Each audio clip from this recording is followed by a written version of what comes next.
Good morning, good afternoon, or good evening, depending on where you are joining us from today. And welcome to today's webinar, Biometrics, Access Control, and the Enterprise of Tomorrow. My name is Peter O'Neill, and I am the president of Fine Biometrics and Mobile ID World. ISC West happened this month in Las Vegas. And this is one of the key shows for the physical access and enterprise-wide security area. And what a change we are seeing there as physical, logical, and mobile access all come together in the enterprise. And that's what we're here to talk about today. Be sure to stay on top of all this breaking news by visiting Fine Biometrics or our sister site, Mobile ID World. We're now in our 14th year and we cover the market like no one else with in-depth articles, insights, the largest yearly review of our industry, featured theme months, newsletters, interviews with the leaders in this space, and of course, our now famous webinar series.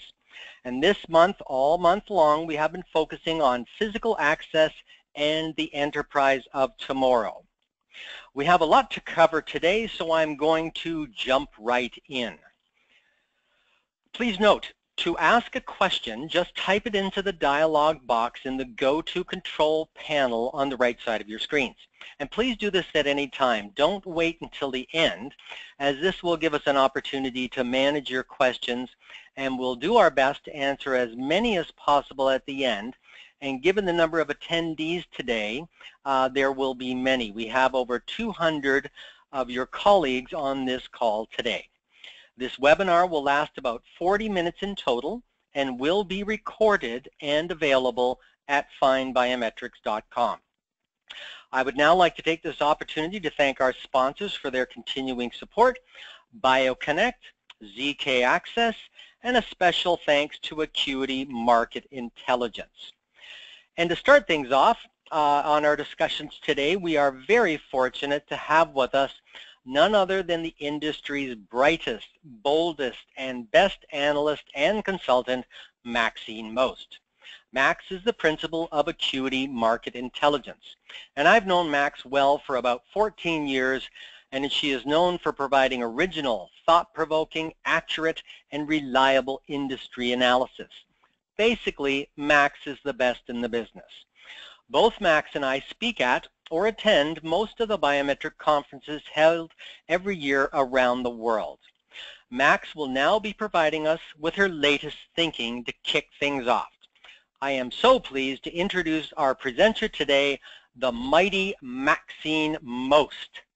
Take it away, Max. Well, thank you, Peter, and I do not pay him to talk about me like that, folks. I want to talk to you today a little bit about access control, and as Peter said, ISC West was it last week? It seems like perhaps it was maybe 2 weeks ago. Very interesting, and I think that what we're seeing now in the global access control market is very, very interesting. And the market it's a substantial market. We're talking about something on the order of 25 million enterprises globally with 150 million doors and 350 million employees. So it is really a significant opportunity. And the United States market is actually the largest regional market in this total marketplace, with about 5.6 million enterprises, which translates into, quote, 7.4 million establishments, end quote. That is a U.S. Census Bureau representation. And basically what that means is there are actually 7.4 million physical locations associated with these 5.6 million enterprises, 44 million doors, and 96 million employees. Again, you know, a huge, huge potential market. And what's interesting about the global access marketplace right now is the fundamental dynamics are changing. We're talking about a market that is not growing too terribly rapidly, but it's still significant nonetheless, close to $20 billion anticipated by 2020. And again, the U.S. is 35–40% of this market, depending on how you calculate it.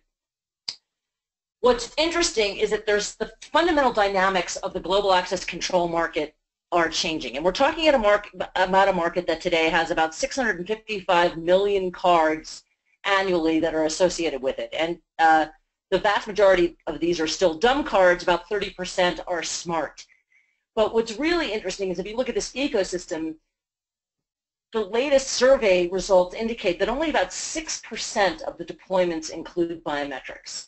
So while we've been talking about biometrics for access control for, more than a decade, 15 years, even beyond, we're still not seeing the kind of uptake that we would hope, even in cases where we've been able to demonstrate a real cost-benefit analysis in terms of integrating these systems and the capabilities that it provides for enterprises. So what's changing in the market today? What's changing in the market is the drivers are actually shifting the dynamics of the marketplace. We have a market where there are an extraordinary number of legacy systems that have been hanging around for 10, 15, even up to 20 years. And they just haven't been replaced. And now there is a certain amount of impetus to replace these, as well as, in many cases, the financial resources to do so.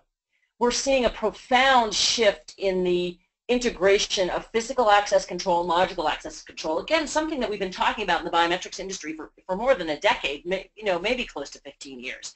But we're really seeing that happen. And in fact, there was an entire section of the conference at ISC West and the trade show floor that was devoted to physical and logical integration. We're seeing, as in all markets, the transformative effect of mobility and wireless connectivity. And one of the things that is finally happening, again, something that's been talked about for a really long time, is the shift from traditional physical access control panels to network IP-based technology. And what's really interesting is, again, at ISC West, I was in a booth where they had one of these panels on display, and it really is kind of shocking in this day and age to look at the kind of base technology that is being used for physical access control. These old-style panels, it reminds me of, 70s telephone networking technology, and dumb cards, which is the majority of the marketplace. Another factor that's sort of changing the dynamics of the market is access control as a service or managed access, where a lot of the process is happening as a hosted service in the cloud, as opposed to each individual enterprise having to manage their own system. And this is particularly important for smaller enterprises that don't have the staff and the resources to manage this kind of technology as we move from that more base sort of panel card scenario to a more complex, integrated technology kind of scenario. And fundamentally, and I know a lot of people will probably, I'll hear some gasps as I say this, the cards are obsolete. In the same way that we're now looking at digitizing everything from passports to driver's license to national ID cards, this idea that you're going to use a card, particularly a dumb card, to access, to provide secure access is really, it's an antiquated notion, and we really, as an industry, have to really help educate the marketplace so that people understand this. And this is really driving the why biometrics now and access control, because again, we've talked about this for well over a decade. So we have this wonderful consumer adoption transformation that is really paving the way for acceptance in the enterprise. And again, this is because we have 650 million smartphones out in the marketplace right now that have biometrics on them. We have something on the order of 200 models of smartphones that are available. So we are basically educating and acclimating a generation of consumers who in their other lives are enterprise employees to be able to use biometrics, to feel comfortable with biometrics, to just take them for granted, and that changes the game. And they've also become much more friendly and usable, not just on the smartphone, but if you look at the devices, at the evolution of devices at ISC West, you see devices that just remind you of technology that you're used to seeing. I saw a tablet with iris recognition hanging on the wall, and I didn't have to do the iris dance to get it to recognize capture my eyes and recognize them. You see all kinds of, facial recognition technology. As you walk up to a device, you see touchless fingerprint scanners, and all of these new evolutions in technology are really making biometrics much more friendly and usable, and not, you don't have the experience of that you're adding some really kind of scary, unfamiliar technology into the workplace. The price points continue to drop. Performance continues to increase. As I said, you no longer have to align your face in a particular way or align your eyes in a particular way to get it to capture your facial image or your iris image, or again, you can use these touchless scanners for fingerprints. There's all these new ways of interacting with the technology that makes it much easier. It's also becoming much more easy to integrate. That the industry has evolved to the point where we're now able to create a single interface to access both the traditional access control systems and the biometric data management systems. And this is critical because having to manage a dual system just adds a layer of complexity that many organizations are not comfortable with and don't have the resources to handle. And this notion sort of that identity-centric security has now become the way we think about security. It's a mainstream idea that we need to link our identities to our access, not just a token or a secret. Max, before we leave this particular slide, can I just ask a quick question about the timing of all of this? Sure, absolutely. Given the fact that the mobile side is moving so quickly, will this area catch up? I think we're going to see rapid development in this market. Now, granted, the access control market is an old line industry, so it tends to move slowly. But I think what we're going to see, for the first time, really in a significant and broad way, is the customers in this marketplace are going to be pulling the solutions providers in this marketplace to adopt biometrics. I think because of this mainstream consumer adoption, because of the familiarity, because of this sort of demystifying and myth debunking around biometrics, that we're going to see accelerated movement because it's just going to be easier to do, and we're going to see a whole classes of industry customers that are saying, we want biometrics now. We are shifting to a more identity-centric management system.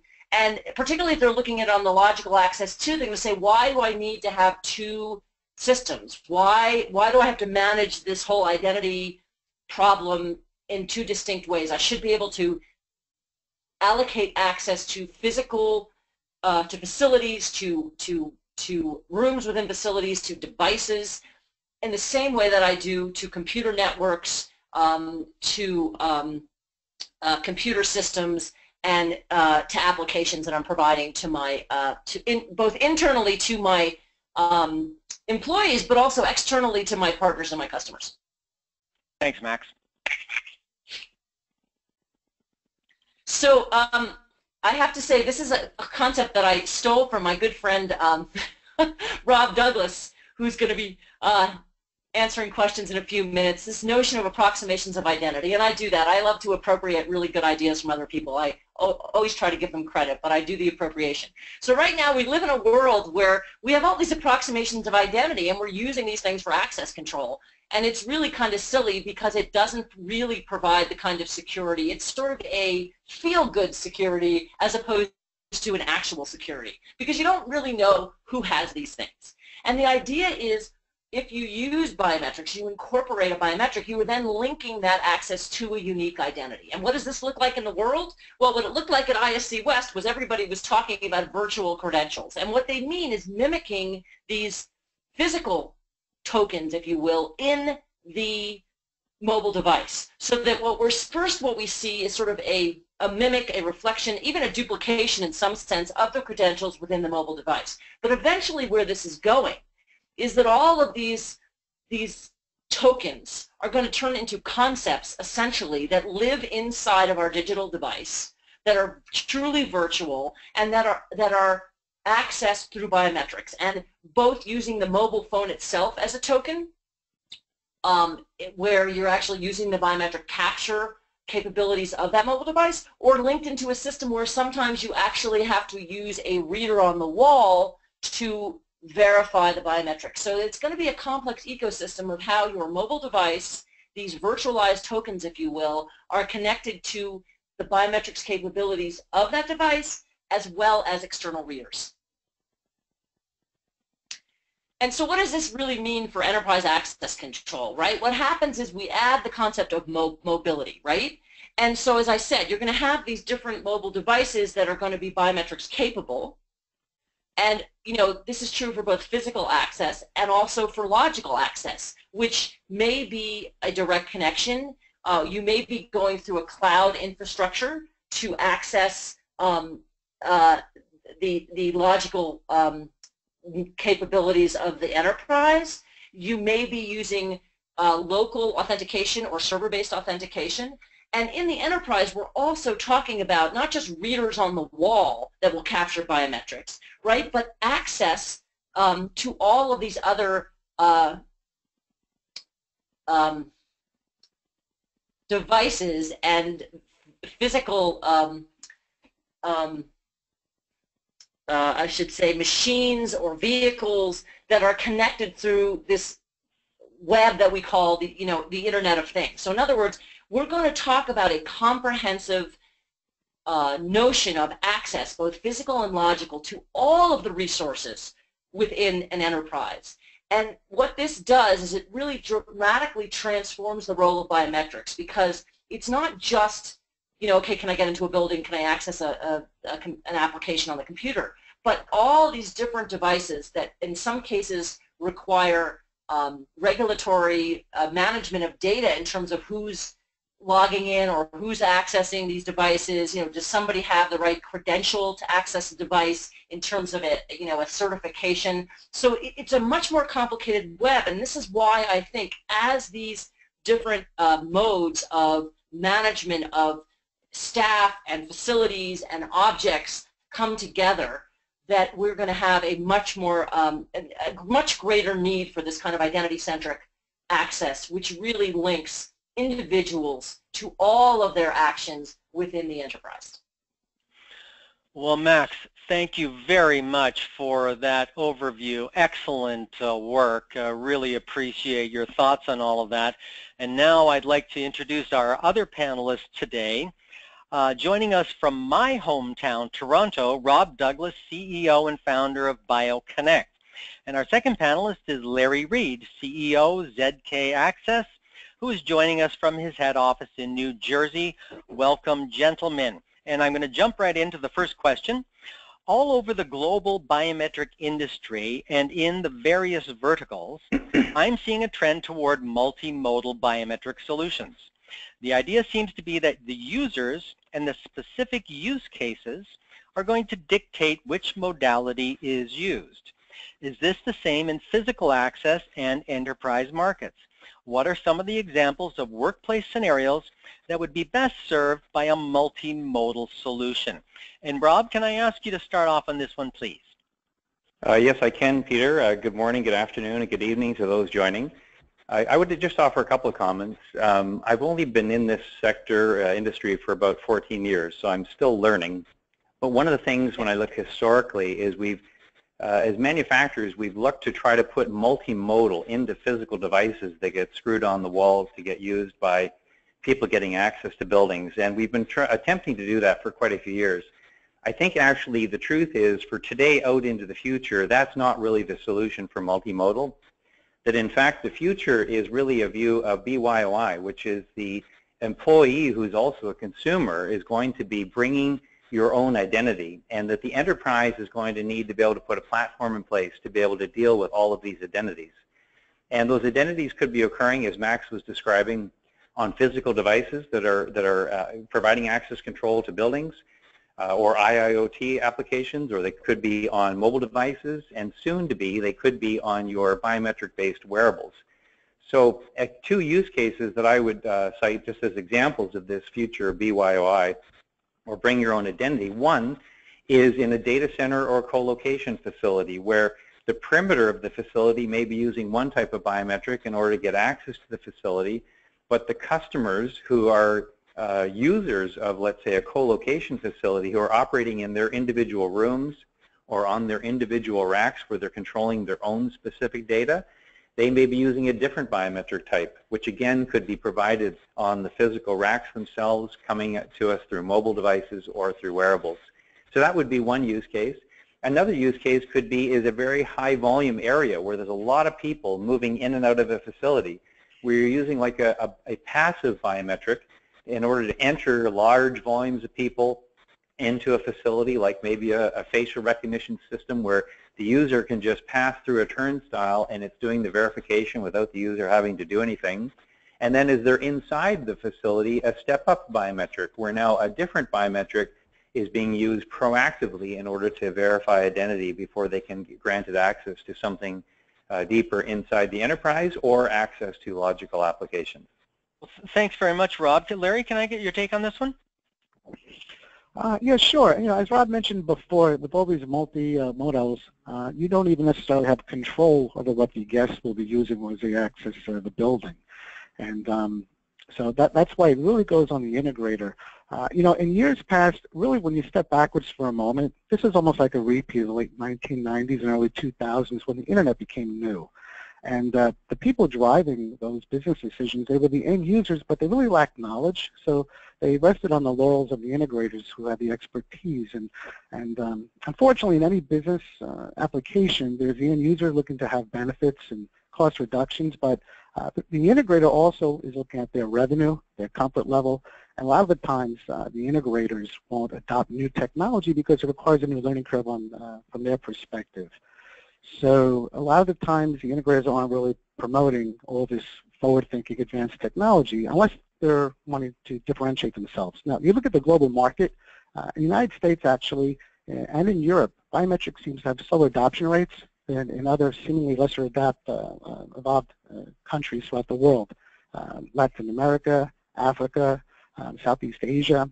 And you have to ask yourself, as an American or as a European, why are these other countries who are seemingly less developed than the United States so much far advanced in the use of technology? And that's because, honestly, the cost of change and the integrators are pretty much wanting to stay within their comfort level. But now, with the popularity of all these smartphones, and Rob mentioned all these different types of technology, the end users now are aware of this technology. They're learning about it, and now they're demanding that the integrators step up. So it's going to be very exciting the next few years looking at all these multi-modals of authentication utilized. And as Rob also pointed out quite eloquently, maybe the outer perimeter perhaps isn't need to be as secure as perhaps inner layers within the building. And so you could have layers upon layers of security, which is really the way you want to protect your environment, because you want to pose as little inconvenience as possible on the perimeter and then secure the inner circle of your infrastructure where your critical assets are. So Rob was spot on. The end users are now driving the demand for all these different types of multi-modals of access, and the integrators better be up to speed on all the technologies that are capable and asked to pull this technology around, because in the end user does drive this market. So Rob, thank you for your comments. I always learn, Peter, by the way, whenever I speak with you, Rob, and it's a wonderful opportunity for myself to learn as well. Like Rob, I'm also a rookie. I've only been at this for 10 years myself. So we're always learning as we're consulting. Thanks, Larry. Max, do you have anything to add to this one? I think they covered it pretty well. I do think it's interesting, as Larry picked up on, that this idea that the integrators can continue to be an obstacle in the path of this technology evolution, that position is just no longer tenable. And I think there's radical change coming in the configuration of the industry, because those organizations that are providing IT-based expertise in integrating physical and logical access are going to, I think, ultimately dominate this marketplace, and the old liners that are hanging on to dumb cards and Wigan are going to basically be the dinosaurs. Well, and it's interesting when you attend some of the mobility shows or the fintech shows, and you see the speed of change that's occurring there. 1 year is just light years, it seems. And so, you know, all industries, I think, whether they be automotive, physical access, healthcare, are going to have to start to echo the speed that the other leading industries are starting to move at. Now I'm going to go to our next question. At ISC West a couple of weeks ago, virtual badge technology was all over the exhibition floor, in which mobile devices are being leveraged as contactless key cards. A lot of these solutions don't yet integrate biometrics, sort of what we've been talking about. Do you see this changing as biometrics on smartphones are becoming more common? And Larry, could I ask you to start this one off, please? Yeah, sure, Peter. You know, no doubt, you look around and the popularity and the convenience of mobile phones and mobile computing, it's inarguable. It's all around us. And likewise, you see how dependent people have become on their phones today. And you know, even my last 3 recent product introductions, before the customer even asked me what the features were of the product, they immediately were asking, "Oh, is there a mobile app for that?" And I'm kind of wondering how people even still today toast bread without a mobile application. So, but they ask based on what they see and what they're accustomed to. So we talked about it before. Now that the consumer now is becoming so comfortable with biometrics, now that it's on your cell phone, shame on any integrator who's still not comfortable promoting it, because I always shame any installers I meet that they need to at least to become familiar with this technology, understand how to leverage it, understand in cases where it's really not best suited, and at least this way be intelligent, be able to provide a response to their consumers. So going around the show, again, you know, the convenience of the phone is inarguable, but there are also 2 other considerations that you need to make. First and foremost, any business owner cannot force employees to bring in their personal assets like a cell phone for business applications, even just for building access. Even though smartphones are so prevalent around the world, there's still many areas in the world where people still can't afford smartphones. And what are they to do? And again, even in the United States, you still can't force people. A second concern using portable devices, of course, is security. Now, I only know what I see in the media, so I'm not trying to take a political stand, but there's a lot of controversy right now with Hillary Clinton and discussion of the email server that she had. And you know, those proponents of Hillary will claim, well, you know, the content wasn't of a top secret nature, or she was unaware, and what's the big deal? But it's not the content, it's the fact that an asset was installed outside the protected network. And that's what happens when you've got cell phones now. How do IT directors now ensure the security of these devices once they leave their network? And everything now that's IP addressable is now vulnerable to any hacker as soon as you fall outside the protected network. And as no matter how much you secure your own office and your internal network, those cell phones out there, those are mobile devices, IP addressable, that can be hacked. So no question that the convenience and popularity of smartphones makes ease of access you know, very attractive to the end user. But again, to the IT and security directors, I still believe that they're still going to have some concern and really have to figure out a way to lock these devices down.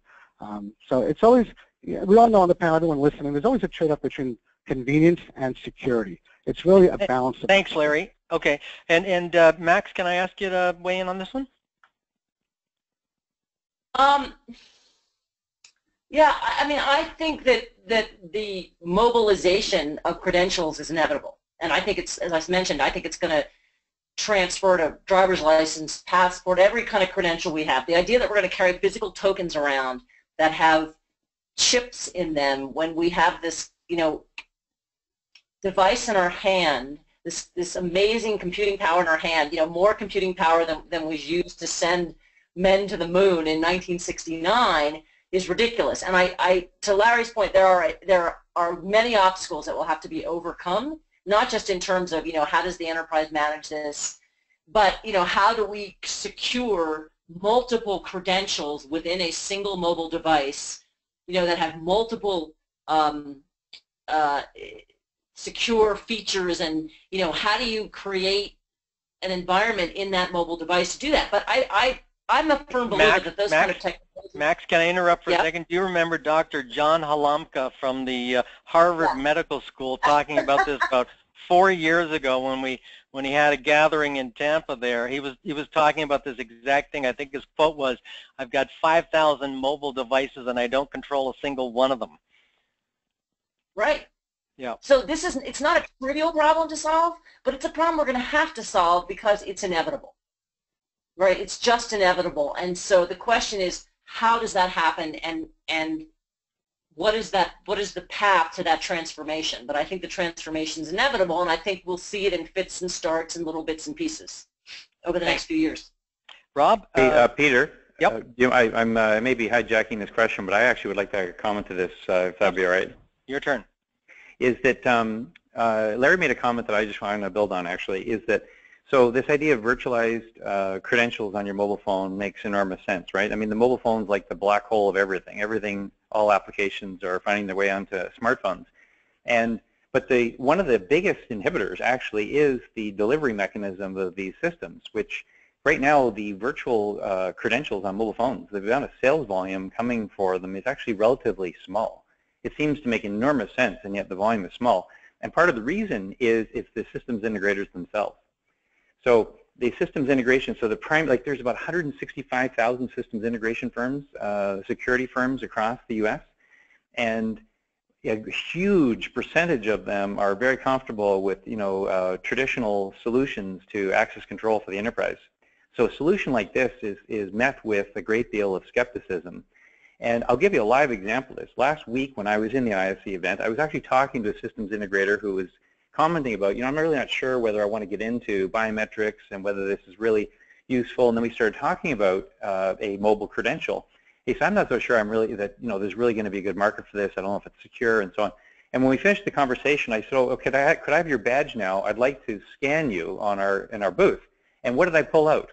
I pulled out my mobile phone and scanned him. Mm-hmm. Every prior year, I had a physical device that the show floor gave us to do a physical scan of these people, and not anymore. It's actually just built in as an app on my phone. So the idea of using virtual credentials, which needs to tie in with biometrics to get to rightful identity, seems enormously correct. But boy, the end user is going to have to play a big role because the people delivering these solutions are really a bottleneck. Thank you very much, Rob. I'm going to move on to the next question now. As the Internet of Things continues to expand, are you seeing new opportunities for biometric integrations in the workplace?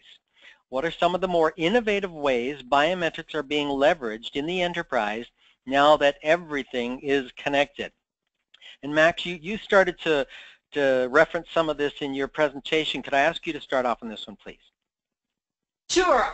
One of the things that I think is so fascinating about IoT is that, my first reaction to IoT and biometrics is okay, fine, there's going to be certain devices, and Rob has one device in particular he loves to talk about, which is a bailer, and maybe he'll chime in on that in a minute. But there are devices where you're actually going to have to worry about biometric access to the device. That the devices are so sensitive or dangerous or require training, or or there's, I don't know, chemicals, or you're doing medical research on viruses, or something really horrible that could be really dangerous, and you want to make sure that the physical access to that particular connected device is controlled. But what I think is also very, very interesting about IoT is that there's reams and reams and reams of data that these devices are going to generate, that all these connected devices generate. And all of a sudden, it's not just the device you have to worry about, it's all the data that is being generated, where that data is stored, how access is managed to that data.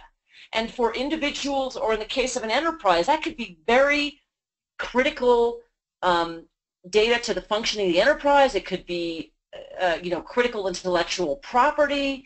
There's all kinds of information. So I think the problem is larger than just the physical access in that sense, that the logical access to the volumes of data that's created become, really, really important, and how that is managed in an identity-centric model, I think is going to be really critical moving forward as this concept of the network extends to everything. And, talking about John Alanka, I remember John also, who happens to be the Chief Technology Officer at the Harvard Medical School.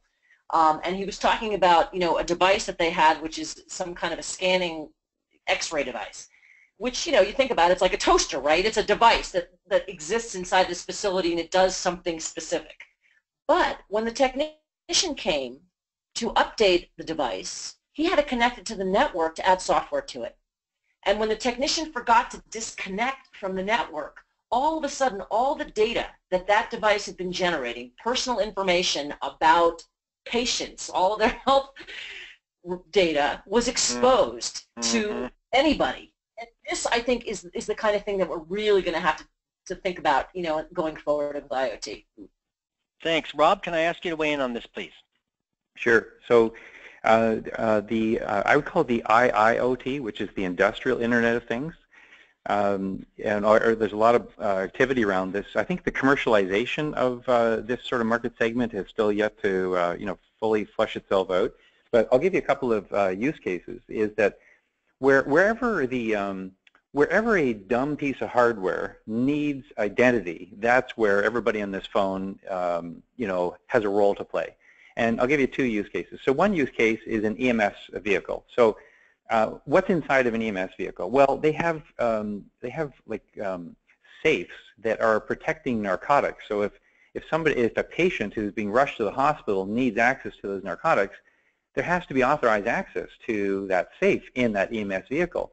Well, in yesterday's world, how do you get into it? Well, it's a key, or maybe it's a card, which means anybody can actually get access to those narcotics. And what you see examples of happening right now, I've witnessed this through one of our partners, is when you now bring biometrics and now connect that to those dumb pieces of hardware and make them now internet-capable safes, you are now being able to effectively and transparently manage the rightful identity of who is getting access to those narcotics and have, you know, a very good audit trail of access to it. So that would be one use case. And the other use case, and by the way, there's tons of them. Another use case is the one that Max mentioned, which is we had a customer about 3 years ago send us this video, and I love this video because he took his trash compactors, which are, they call them balers, in the back of retail stores that crush cardboard boxes, and he put our biometrics on them. And the reason why he did it is that they have like a, you know, you either press a green button to operate it or a red button to turn it off. And under OSHA compliance across the U.S., you have to be 18 years of age or older to operate this thing by law.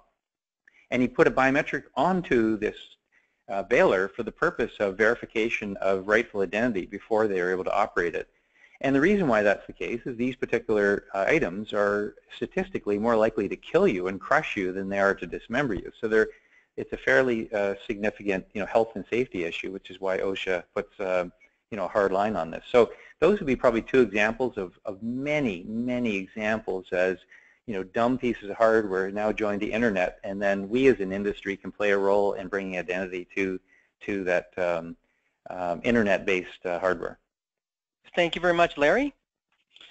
Yeah, you know, and Rob brought some excellent points, and just to take it one step higher, no doubt that biometrics can be used to safeguard those types of dangerous electrical equipment that Rob pointed out, and there's OSHA violations and things of that nature. But you have to also understand that people have avoided biometrics in the past because they thought of it as being very complex, but the use cases that Rob just described, the biometrics are simply being used as a switch, on or off, whereas that compactor or baler used to be turned on by the turn of the key to ignite the motor. Now the biometric is just a relay that sits in between the device and that switch. So people typically think of biometrics for access control, but it really is just a switch. Anytime you need to separate the user from something expensive or dangerous, a biometric is a perfectly suited device to accomplish that. Now, from a business perspective, any solution is so much easier to drive when you have a real return on investment associated with that. One application we didn't touch upon is time and attendance, where employees used to punch in for one another with punch cards, and I could say, hey Rob, listen, I'm going to be an hour late tomorrow, please punch me in so I don't get doctor in trouble. So time and attendance was probably one of the most widely adopted applications using biometrics for many, many years. And most recently, Rob mentioned out that pharmaceutical devices can be protected with biometrics and trash compactors, but when you think about ROI, you have the savings of not having those OSHA fines, but also think of this, when you have garbage that could be recycled normally, and you've got your employees just throwing everything out there, that's actually money you're throwing out. Whereas if you had a biometric device preventing those employees from throwing out recyclables, you can recapture that money. So for anyone on the phone who's in the business of selling security and biometrics, always think of a return on investment. How are you possibly helping your client save money or derive revenues by the use or adoption of the technology? And you have so much faster adoption, and biometrics now is becoming more and more prevalent in all these applications. As Rob pointed out, dozens and dozens and dozens, because a biometric is nothing other than just a switch. It's just a relay, on or off, separating the end user from whatever they're trying to gain access to, whether it's a motor or an elevator or a door or a trash compactor. So biometrics is simple, and now it's affordable, and many, many use cases that Rob and I can help clients who wish to call in and learn more about it. Thanks, Larry. And now, boy, our time is just flying by, and I want to get to some of the questions that are coming in. We're getting a lot of questions, so thank you very much, attendees, for these. And actually, Larry, you mentioned it, there's a lot around time and attendance. So let me try and just roll some of this up into sort of one question. So enterprises are looking to time and attendance solutions to manage their workforces. What are the obstacles? What are the benefits? And you mentioned buddy punching. What are some of the other benefits on top of that? And then also, can the time and attendance systems and the physical access systems get all rolled in together? So maybe Rob, could I ask you to please start off on this one? That's a lot of stuff, but if you could just start to talk generally about time and attendance solutions, please. Okay, certainly. Larry made the comment about the history of biometrics and time and attendance, and I just would like to add to that. It's globally, it has been a marketplace that has consumed biometric-based technologies for time and attendance for many years in the enterprise, small, medium, and large companies. Like, this has gone on for at least a decade. In fact, I actually would say that it's quite likely that up until now, the greatest application of the consumption of biometric technology globally is in fact time and attendance. And it's because the ROI is so strong and compelling. And so as was discussed about buddy punching, so there's a real financial aspect to the labor cost for any enterprise when you can really start managing, real services that are being paid based on what your employees are actually performing. But you asked about other application areas. Another area actually is just compliance, labor compliance. What is often the case in depending on what state or province you're operating in, you have to be able to have history of the relationship with that employee. If you ever face some type of a litigation in the future or some type of an issue you have to resolve, you as an employer have got the responsibility to verify the the complete work history of that person. So there's a labor compliance obligation and risk that exists, and this is just an extraordinary way of being able to address it. It also can work on the opposite side, which is the enterprise can actually manage the employee when they're working, but also there's a category called absence management, which they can also now manage when the employee is not working. So how do you integrate the relationship between when I'm working and when I'm taking time off, or how many days am I scheduled to take education in order to enhance my skills through the course of the year. So you can sort of almost get a full life cycle of that relationship between the employer and the employee, both when they're on premise and when they're not working. So I think from a market perspective, it's a tremendous opportunity area. There's certainly evolutions in the biometric-based solutions. Historically, people have been concerned about it, but I think truthfully, when you've got now 650 million people worldwide used to using biometrics on their phone, I mean, it's getting to the point where, I don't know, there's not much left to talk about. I mean, everybody's now used to doing it, using and consuming biometrics. It just seems very logical that if this is probably the most convenient way and accurate way and transparent way of managing my time when I work as an employee inside of a company. Good point, Max, and I call that the Apple effect. Larry, we are getting a lot of questions about the time and attendance area.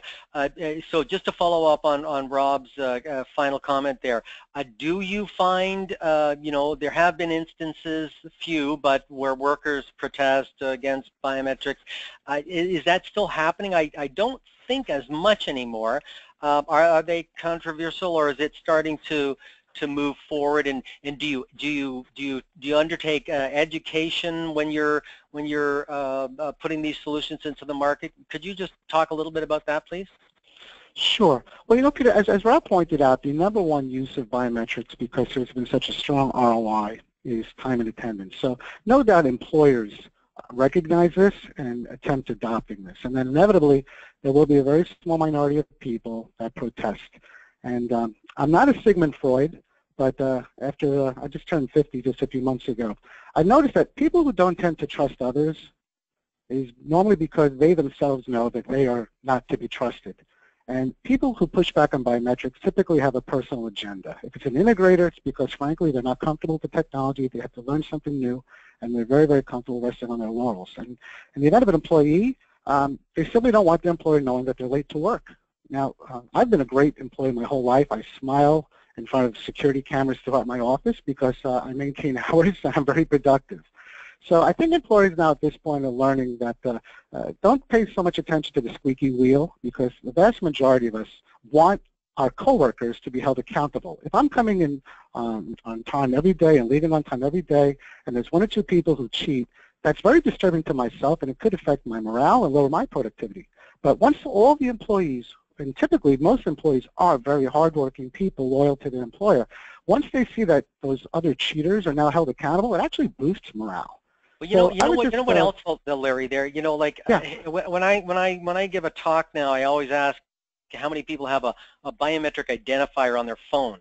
And in Copenhagen 2 weeks ago, I asked this question to a fintech crowd, and there were probably 300 people in the room. Everybody raised their hand. So as Rob was saying, and Max as well, I mean, all of these people are using biometrics now. So then I asked the question, 2 years ago, was that the case? You know, very few hands went up. So it's changed quite dramatically in that everybody now actually is using biometrics. So it's as Rob says, no big deal now.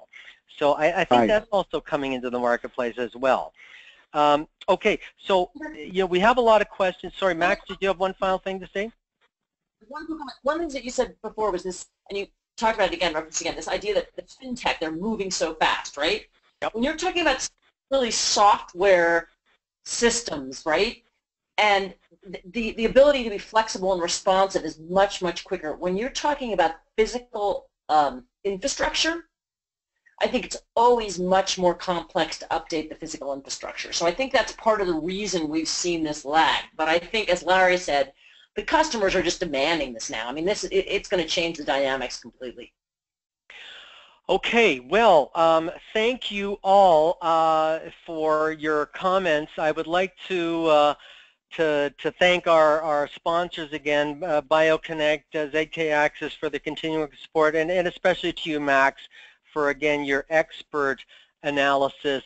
Please join us for our next webinar on May 25th, Voice Biometrics in a Hyper-Connected World. Thank you all for attending. This concludes our webinar today.